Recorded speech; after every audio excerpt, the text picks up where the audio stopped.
छठ पर्व का व्रत बेहद कठिन होता है। इसमें 36 घंटों तक निर्जला व्रत रखने का विधान होता है। 25 अक्टूबर शनिवार को नहाय खाए के साथ छठ के त्योहार की शुरुआत हो रही है।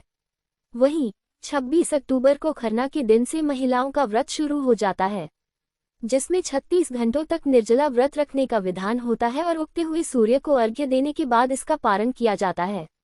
इस व्रत के दौरान कुछ खास बातों और नियमों का ख्याल रखना बेहद महत्वपूर्ण होता है। जाने अनजाने में हुई गलती से व्रत और पूजा अधूरी रह सकती है। ऐसे में खरना के दिन से ही व्रती महिलाओं को कुछ विशेष बातों का ध्यान रखना चाहिए। तो आइए विस्तार से जानें कि छठ पूजा के व्रत में क्या करें और क्या न करें। छठ पूजा में क्या नहीं करना चाहिए।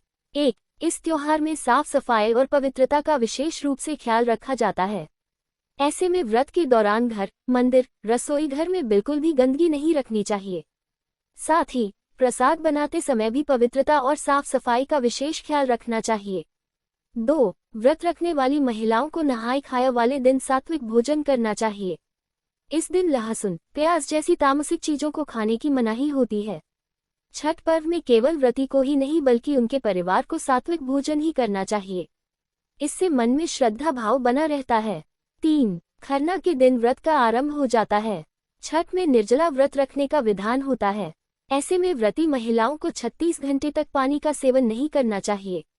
शास्त्रों में इस नियम का पालन करना बहुत महत्वपूर्ण माना गया है। अगर व्रत के दौरान पानी पी लिया जाए तो इससे आपका व्रत और पूजा अधूरी रह सकती है। 4. व्रत का पालन करने से पहले अपनी सेहत का ख्याल जरूर रखें। अगर आपको स्वास्थ्य से जुड़ी कोई समस्या है जिसके चलते आप निर्जला व्रत नहीं रख सकते हैं तो ऐसे में छठ का व्रत नहीं रखना चाहिए, क्योंकि शास्त्रों में निर्जला व्रत रखना महत्वपूर्ण माना गया है। ऐसे में उन्हीं महिलाओं को यह व्रत करना चाहिए जो इस नियम का पूरी तरह पालन कर सकें। छठ पूजा में क्या करना चाहिए। 1. पूजा के लिए लाए गए गेहूं को अच्छी तरह धोकर सुखाना चाहिए। साथ ही इसे पशु पक्षी से भी बचाकर रखना जरूरी होता है, क्योंकि छठ के पर्व में पवित्रता का विशेष महत्व है।